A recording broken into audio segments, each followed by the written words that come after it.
So here is the, you'll have to, your last assignment.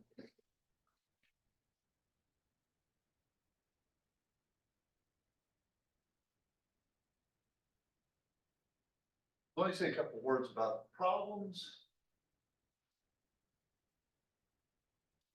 So let R be an integral domain with a quotient field K. An element omega in K is said to be almost integral if there is a non-zero element of R such that R times any power of omega is still bound in R. So this R is so heavy, it's not zero, but it's heavy enough to blast all the powers of R. It's a unique R for every power. There's a single R that covers every power. The collection of the elements that are almost integral over R is called the complete integral closure of R, and is denoted by R prime. It is straightforward. I didn't leave this as an extra, so this would be something fun to do for yourself. Verify that R prime is a subring of K that contains R. Right. We say that a domain is completely integrally closed if it equals R prime. So if it already contains all of its almost integral elements. Actually, it's kind of interesting because there was sort of a confusion in commutative algebra from, say, about 100 years ago, where it was implicitly assumed that this definition was equivalent to integral, but it's not. In many cases, it is equivalent. Well, in some cases, it's equivalent. But there's a subtle difference. And of course, that would be a better definition if you could get away with it, wouldn't it? Because it's sort of easier, isn't it, right? Just some R that fits every omega in, you don't have to worry about mnemonic polynomials or anything. Okay, so here's where we explore this. Our notation will be R is a domain with a quotient field K. Number one, find a domain R and an element omega in its quotient field such that omega is almost integral over R, but not integral. So there do exist some things. So you need to find this element and prove to me that it's almost integral, but it is in fact not integral itself. Show that if omega in K is integral over R, then omega is almost integral over R. So in other words, it would be kind of a stupid definition, wouldn't it? If anything that would, something that is integral should be almost integral, right? And that's what you have to do there. Anything that's integral is almost integral. Hence, it follows from that the integral closure of R is contained in the complete integral closure of R. Remember, the integral closure of R is just all the integral elements. The complete integral is all the almost integral elements. So you get that containment. Here's where the confusion probably came up. Show that if R is Noetherian, then any element that is almost integral is integral. So these two definitions of integral and almost integral collapse to the same thing if the ring happens to be Noetherian. By the way, that should give you a hint on number A, because if you're going to find it, better not be a Noetherian ring, otherwise you've done something wrong, right? Number D, let V be a valuation domain that is not a field. Now, I believe last time, didn't Grant show you all that any valuation domain was integrally closed? Wasn't that one of the things he covered, I believe, last time? Correct me if I'm wrong, because I'm going to assume he covered that. Otherwise, I'll show you myself. We've seen that, or at least you and Grant have seen that a valuation domain is integrally closed. However, valuation domains are almost never completely integrally closed, right? In other words, show that V is completely integral. So if a valuation domain, V is completely integrally closed if and only if it's not a field, if and only if it is one dimensional. That is, that all the non-zero prime ideals are maximal. If the valuation domain is bigger than one dimensional, it is never, ever, ever completely integrally closed. Which is kind of cool. The next problem, part of it anyway, is from a rather famous paper by Gilmer and Heinzer. The Gilmer is Robert Gilmer. What's that? The Gilmer is Robert Gilmer, right? Yeah, that's right, Robert Gilmer. And actually Heinzer, I think, was his first graduate student, as a matter of fact. And Heinzer's still kicking up the math too. Let R be a domain with quotient field K Suppose that R bar is the integral closure of R and R prime is the complete integral closure, which we know from the previous thing. This guy's at least as big as this. Number one, show that R prime or R bar is integrally closed. So the integral closure of a ring is integrally closed. You get there and you're stuck. Consider this following example. Let F be a field of X and Y polynomial variables. Construct the ring F adjoined with these monomials, right? So the first one would be, let's see, X, Y to the 0. So we'd have X, then we'd have X cubed, Y cubed, and then you have X fifth, Y 10, then you have X7, Y 21, and so forth.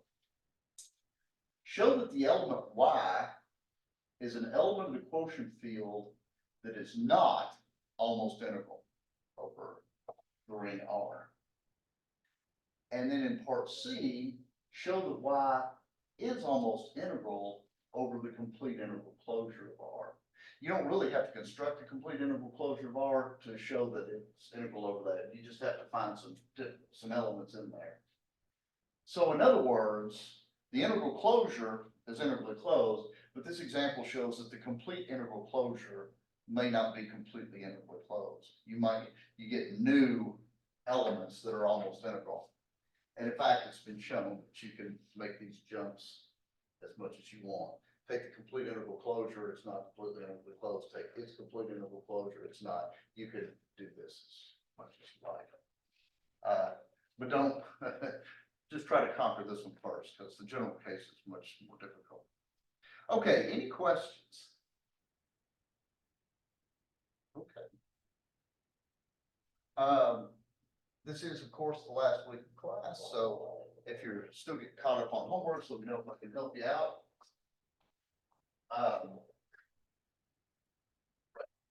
So let's pick up with this business evaluation domains. He did show you that evaluation domains integrally closed, right? Okay, good. And I believe, like I said, the last thing was the bit about evaluation if and only quasi-local basis.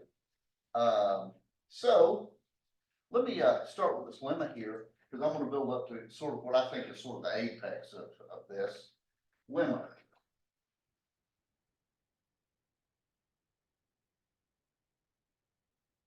This is kind of a neat little thing. Let R and T be domains.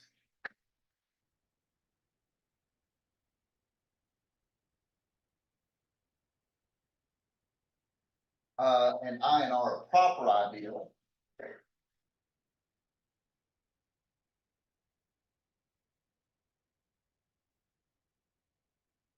So we have a proper ideal of I or of R and U a unit.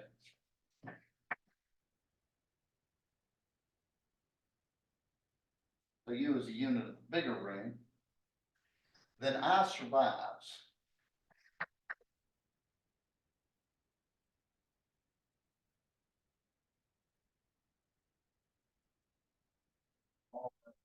U or R U inverse. Let me make a quick, make sure, recall.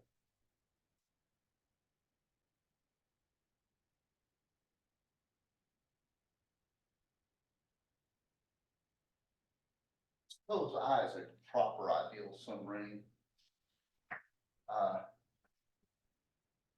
R and T.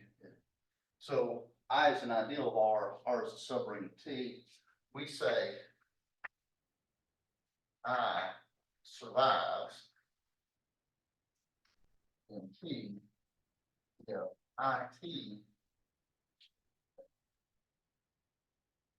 So in other words, we say that the a proper ideal survives in a bigger ring if it remains a proper ideal, right? Let me give you an example. Let me give you a non-example. If you look at the ideal generated by 2 in the integers, this does not survive in the rational numbers. right? Because two is a unit up in the rational numbers. Or, in fact, there's only one ideal of Z that survives in the rational numbers here. Zero. The zero ideal is the only one that survives there. But for example, uh, uh,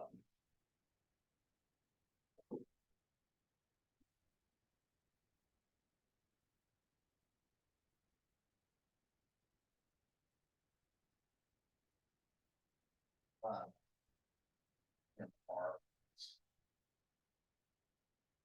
right? Because if you look at I on X,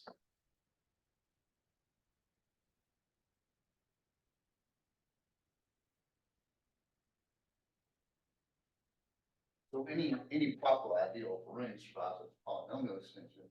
Notice that, so here's kind of a contrasting example.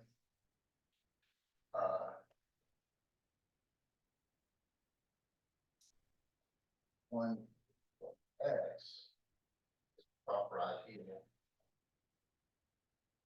of ZX. I think we could all agree with that, right? Because this is the ideal generator of this degree one polynomial. This is a proper ideal, right? It's all polynomials. This is that. But notice Z power X, Z power X. So 1 plus X.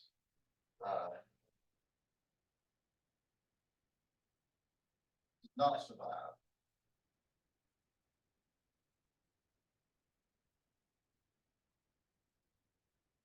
Right, because the 1 plus X becomes the end of that.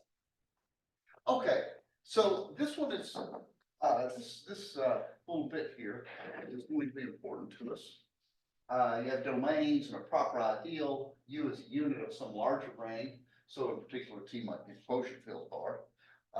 Then I survives and either R adjoined with U or R adjoined with U inverse. Proof. If not, then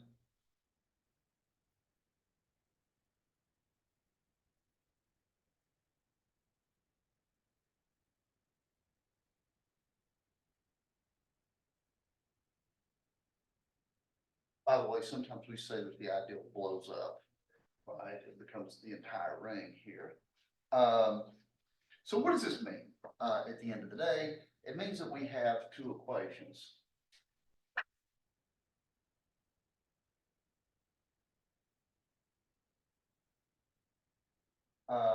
A0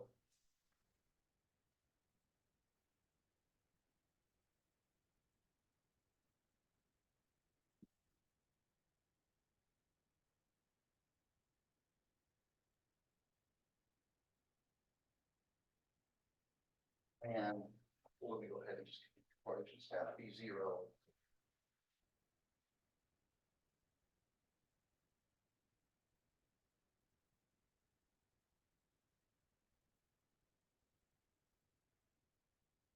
for AI BJ and I.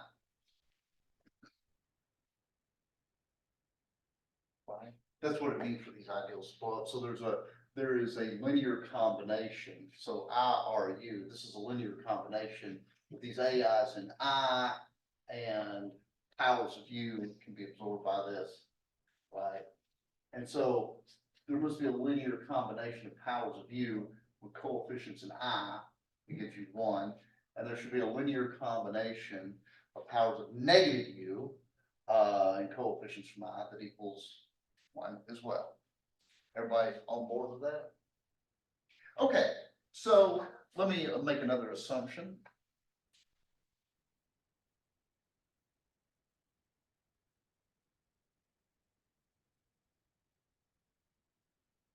We'll assume these are symmetric, that N is greater than or equal to M, and N is minimal.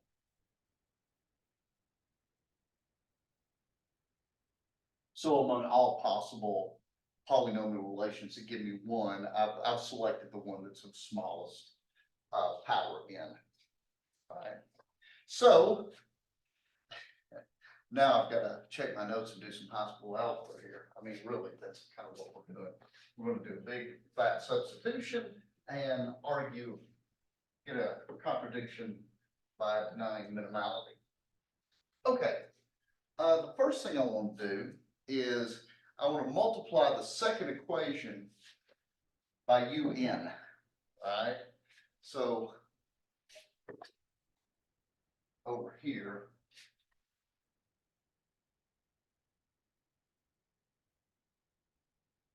I want to multiply this separate by un. And let's see, what do I get when this is all done? I'm also going to pull that one on the other side. So I get 1 minus b0 un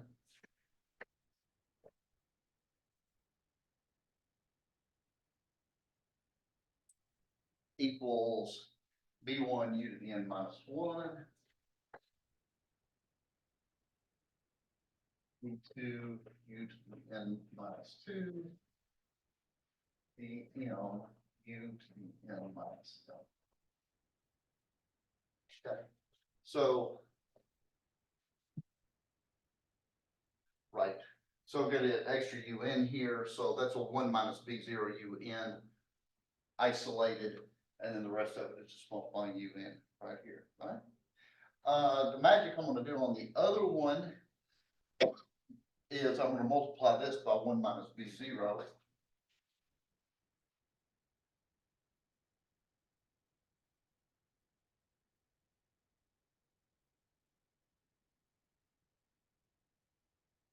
So let me just write down what I get here. Uh,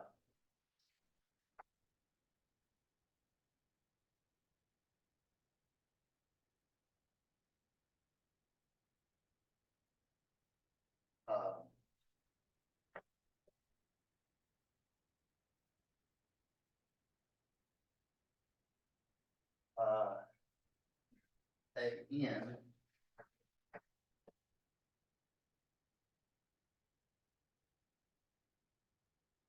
of 1 minus.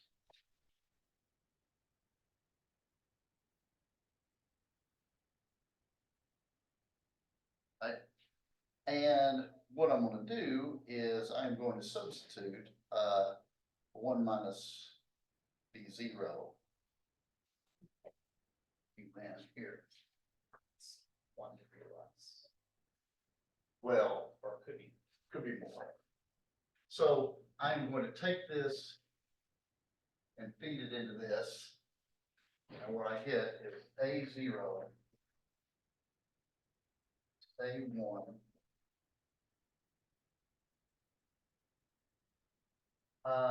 and then all the way up here, I guess let's go with n minus 1. Yeah, 1 less. Although this could be 0, I guess. Now when I shove this in here, 1 minus b0, I get an times this mess, which is b1 un minus 1 plus b2 un minus 2 plus bm un minus 1.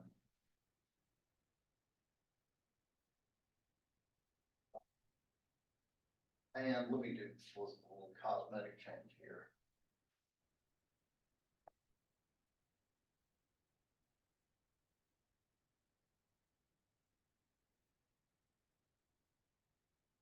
And what I have now is this is an equation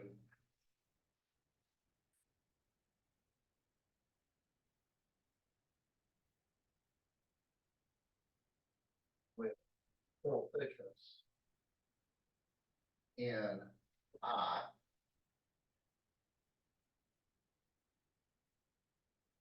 equaling 1 of, I use the term loosely, degree less than or equal to n minus 1. Because the highest power of a to the n that I see is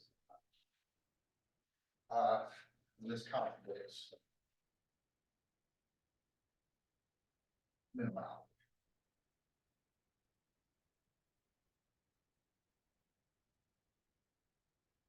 Hence, all conclusion, I survives in one of these two.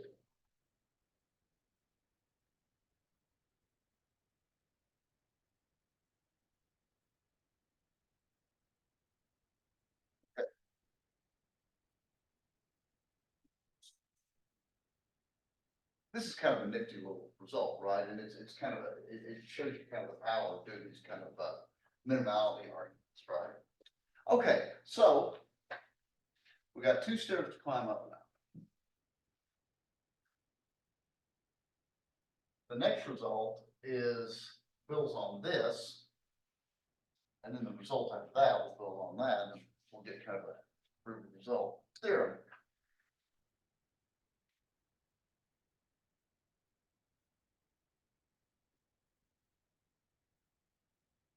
Let's let R be a domain with quotient field K.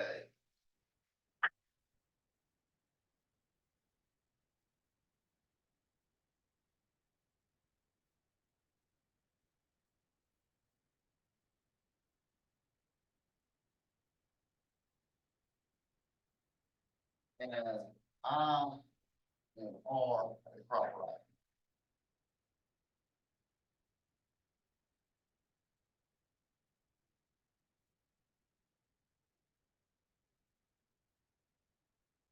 Then there exists D, a valuation overring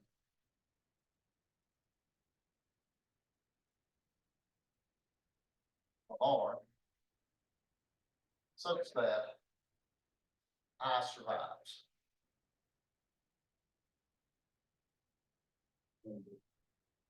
That is to say,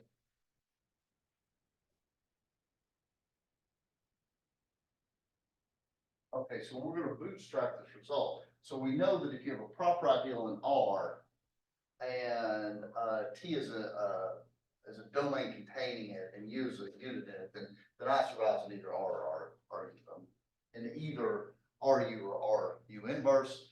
So in lemma 927, you could take, say, T to be the quotient field of R, and then of course, if U is any non-zero element, it's a unit in there. And so basically, what 927 says, maybe for our purposes, is if you have a proper ideal in R and you have any element of quotient field of R, then that proper ideal has to survive in RU or RU inverse. This takes it up another notch here because actually we can find a valuation overring where I survives. Any ideas on how we might do this?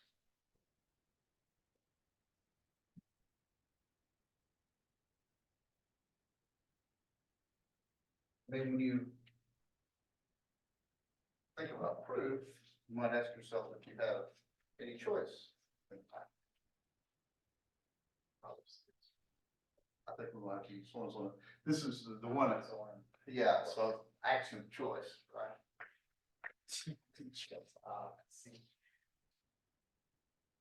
Okay, so the first part of this is I'm going to show that there is an overring of R that is maximal with respect to the property that survives in it.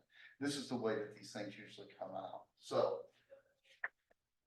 first, this is our first goal, show there exists an overring of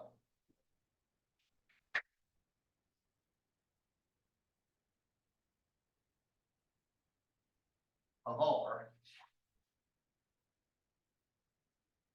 in which I survives.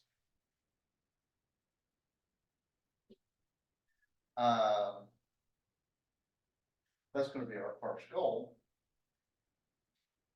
And this kind of makes sense, right? Because eventually, if you're looking at overrings, if you're looking at rings between R and its quotient field, there should be some point where I doesn't survive anymore if it's not zero, right? Because certainly in the quotient field itself, no non-zero ideal can survive, right? Because no matter what that non-zero ideal is, its inverse is in the quotient field and it blows up, right? So it kind of makes sense such a, well, we can cross our fingers. It seems like there should be an ideal that's maximal with respect to this ideal surviving. That's going to be step one. And then second, you might guess, show this maximal overring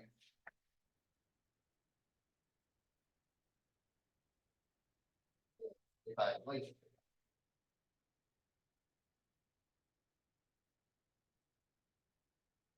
So this is the ladder that we're building. There has to be a maximal overring where it survives. Any such maximal overring has to be valuation domain. So let's get to the first part first.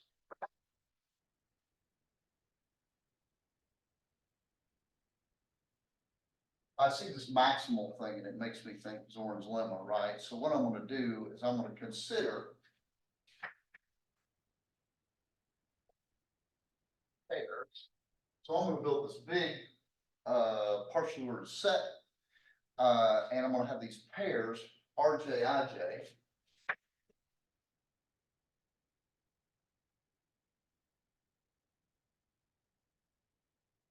Where RJ is an overring of R and IJ is a proper ideal of RJ. Well, where RJ is an overring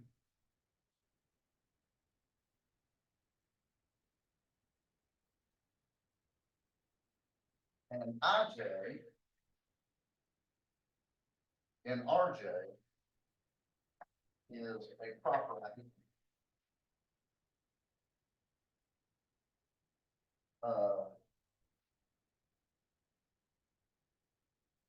And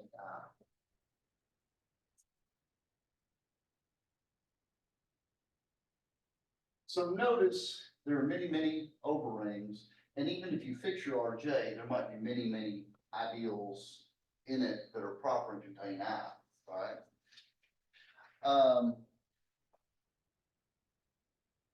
Notice that if I blows up an RJ, then that RJ is not included in this mess here.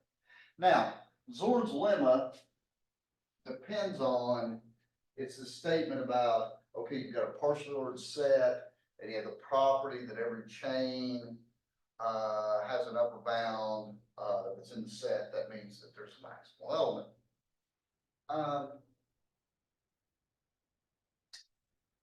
I've got these pairs, overring and ideal of overring that's proper and contains the original line. How should I order this? What should the partial order be? Say that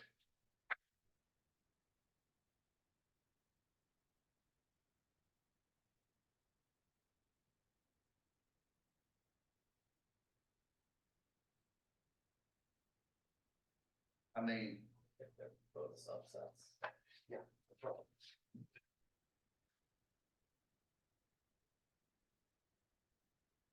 So I am going to say that these are comparable. I'm going to say this one is less than or equal to that one if R alpha is contained in R beta and I alpha is contained in I beta. So you gotta respect both of them, right? So that this is kind of multiple chains going on, because you can chain the rings, and even with a particular fixed ring, you can chain the ideals in there.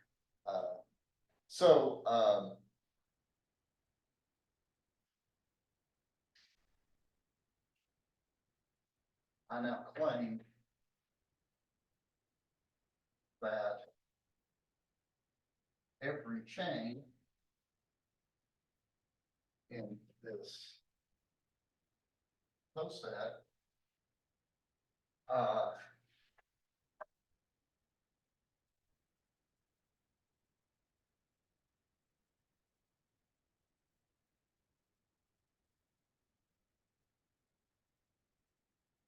every chains. Now, okay, so let's verify that. Let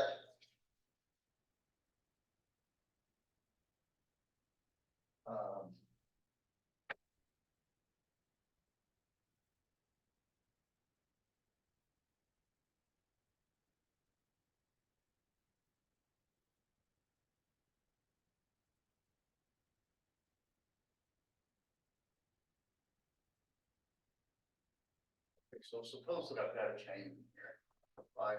Now remember what a chain is, it's a totally ordered subset of, or partially ordered set, right? Because as you may guess, our collection of overrings and ideals, there's a lot of apples and oranges in that, right? I mean, if you pick two out at random, you probably can't combine them because maybe the rings may not contain each other.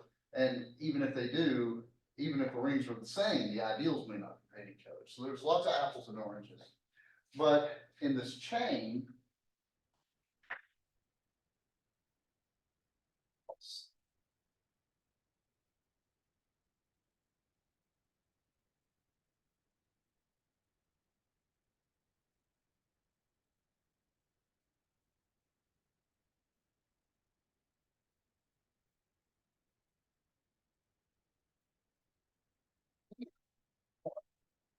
R alpha is contained in R beta, and I alpha is contained in I beta, or two R beta is contained in R alpha, and I beta is contained in I alpha.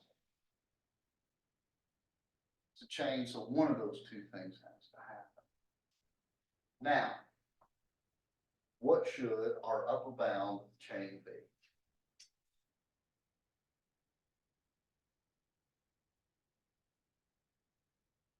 Right, this is always kind of a key thing, as long as we've got the partial ordered set, what should the upper bound be? Playing.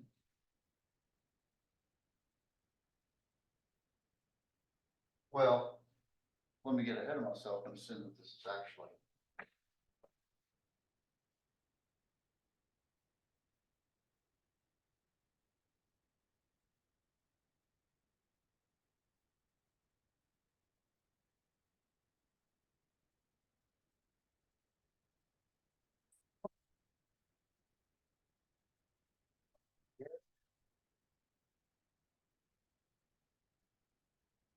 That's exactly right.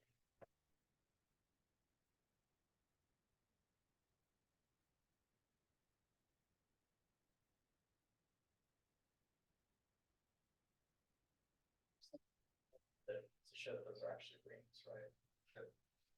There's some stuff to be done, right? Okay, so let's and actually conform to one. Number one.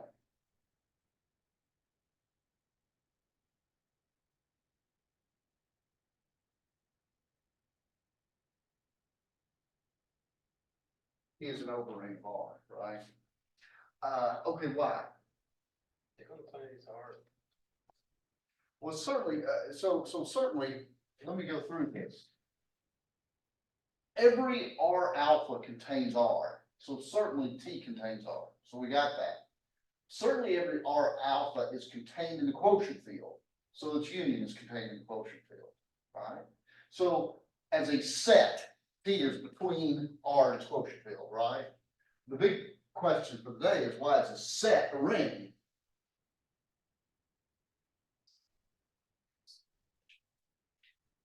Well, that's right. And in fact, the reason that this works is because Why T is in the.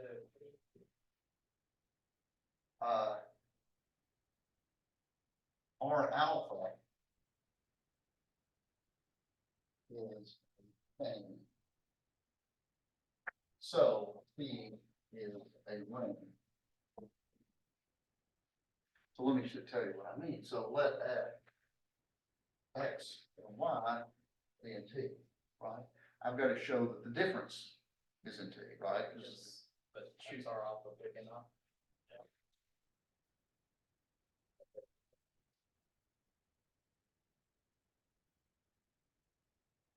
By being in T, X has to be in one of these R alphas, Y has to be in one of these R betas. Without loss of generality, R alpha is contained in R beta. Therefore, X and Y are in R beta. So X minus Y is in R beta, which is in. Again, why you say that D is in the quotient field of R? Because every R alpha is. right? Because these are all our alphas are overrings, so they're all contained in the quotient field.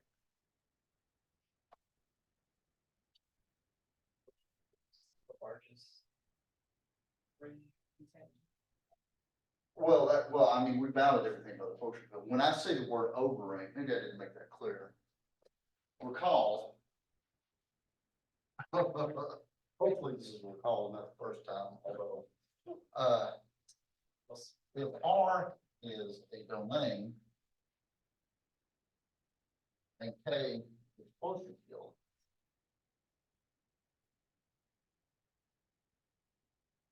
right, the ring of all fractions, an overring is a ring T such that by definition, it's just a ring between R and the quotient field. I think that our ring was simply a ring that contains R. Right, that would, yeah, overring, when you hear that terminology, that means it is a ring that contains R, but it's still contained within the confines of the quotient field. I thought I mentioned this, and I apologize for that. There's also a terminology called underring, so an underring has the same quotient field as the ring you start, it's a subring with the same quotient field, but that terminology is not quite as common. Okay, so is everybody, I can do a similar argument to show that this is closed under multiplication, right? You see how this, so is everybody convinced that T is an overring? Okay, what else do we gotta do? Yeah, you change an ideal. Right, we need that, whatever I call it here, J, need a proper ideal of T.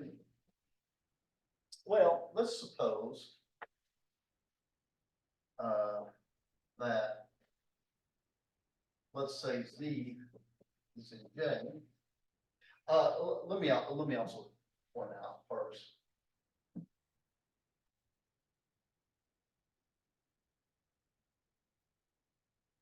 That's fairly obvious, isn't it, right? Because each I alpha is contained in R alpha, so the union of these has to be contained in the union of that. So J is certainly a subset of T, right?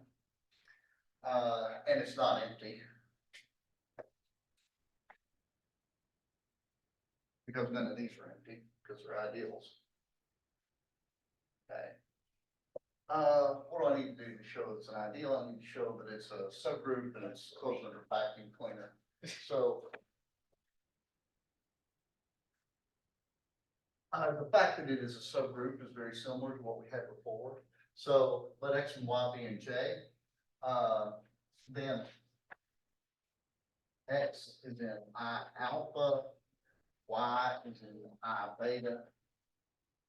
Without loss of generality, I alpha is contained in I beta again. Therefore, X, Y are in I beta. So X minus Y is in I beta, which is contained in beta. So this thing forms a subgroup. We need to show that it's, if I multiply, so now let Z be J and T be in T. And I'm gonna do the same kind of argument again. Z is in I alpha for some alpha, right? And T is in R beta for some beta.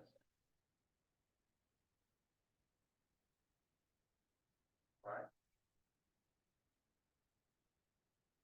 So we seem to have a mismatch here. So how do we fix this?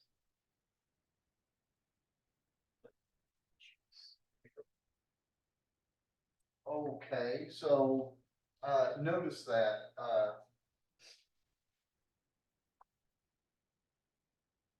People have a paired elements. well, let's take this in case. Let's suppose R alpha is contained in R beta.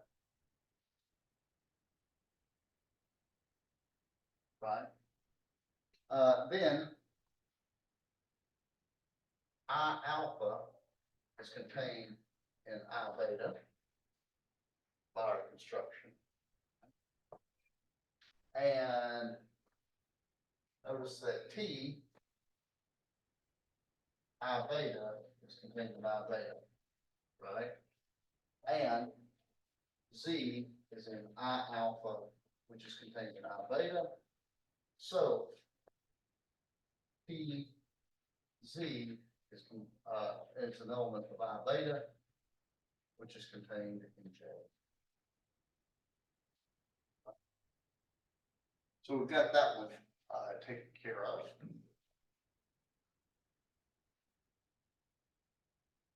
And I guess we should probably worry a little bit about what happens if it going the other direction. That is to say, what if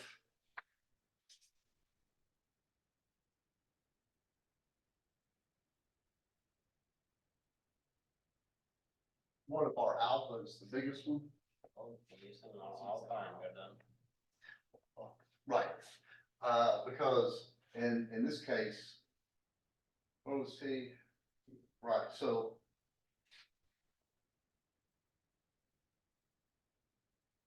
T or beta, or alpha, therefore T Z is in I alpha.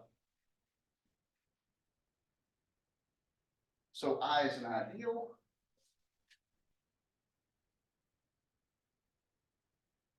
And so tell me why it's proper.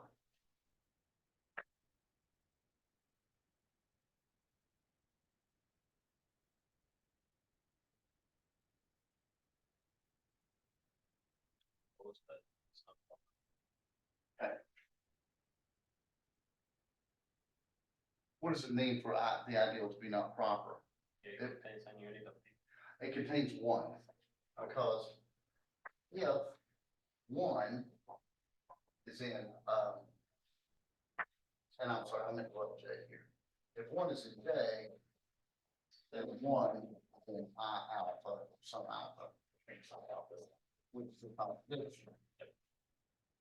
So,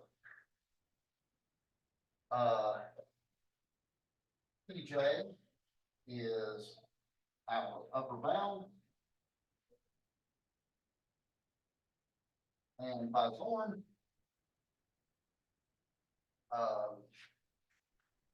we have a maximal element.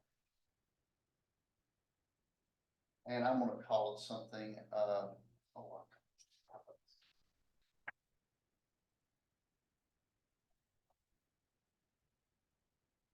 I'm gonna call this element BP. All right. Now, to finish this off, it remains to go B.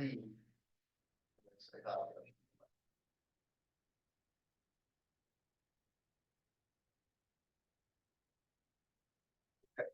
To this end,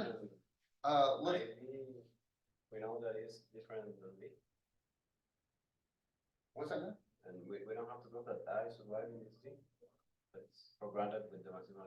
Well, so what we know is, so BP, what do we know about this? BP, Oh.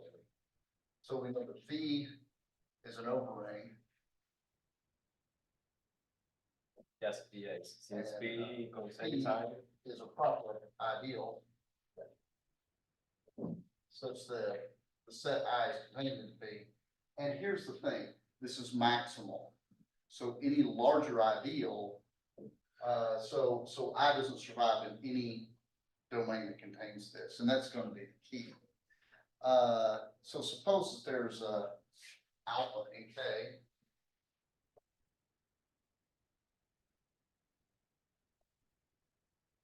So here's what we know. We know that,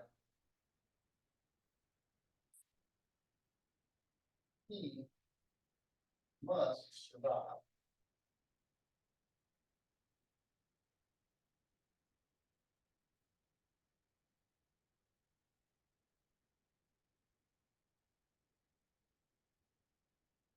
That was my previous lemma, right?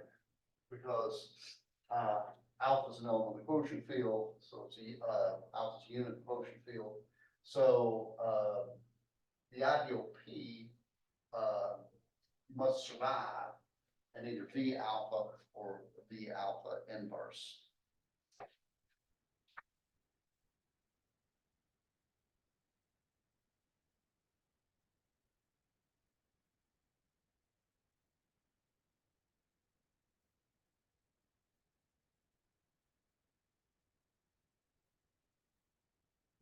But the domain B was maximal where the ideal I survived, right? If P blows up, and, so that is to say P must blow up in any larger ring, which means I doesn't survive in any larger ring. But that means that V alpha and V alpha inverse, whichever one it survives in, can't be bigger. Which means that V alpha is equal to V, or V alpha inverse is equal to V.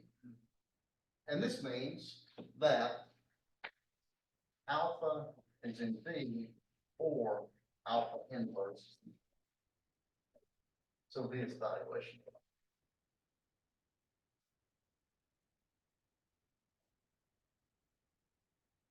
Because it contains, for every element of the quotient field, it either contains it or it contains reciprocal.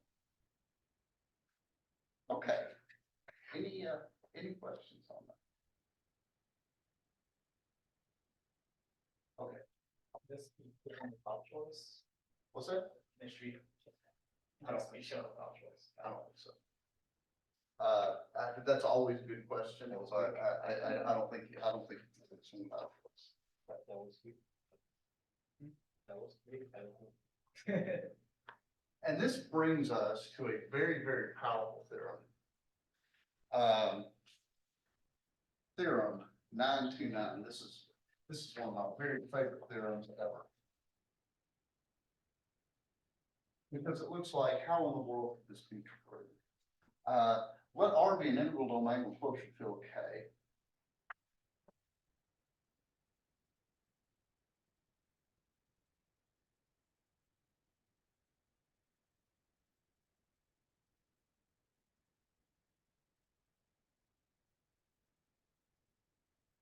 And R bar the integral closure.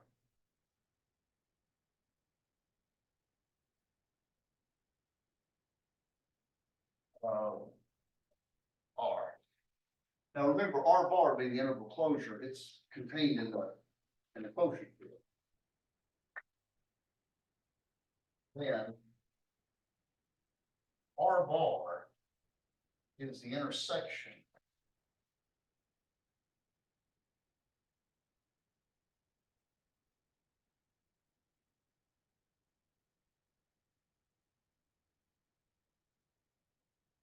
R, the integral closure of any integral domain is the intersection of evaluation overrings that contain. And this is really strange, right? Because the condition of integrality involves some polynomial in your intersection valuation domain. I'm going to put in the fun part of this next time. So I'm going to do this containment because this one's the easy one.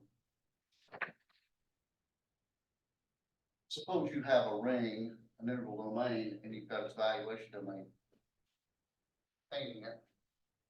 Then the integral closure is contained in the integral closure of V. Right? This is very easy to see.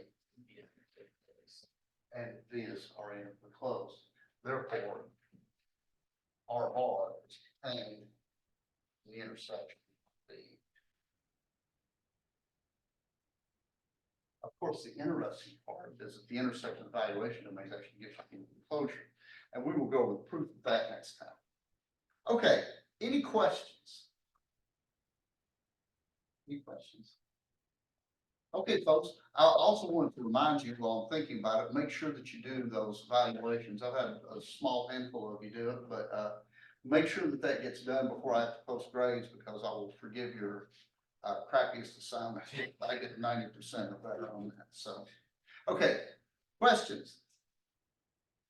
All right. Well, I will see you folks on Wednesday.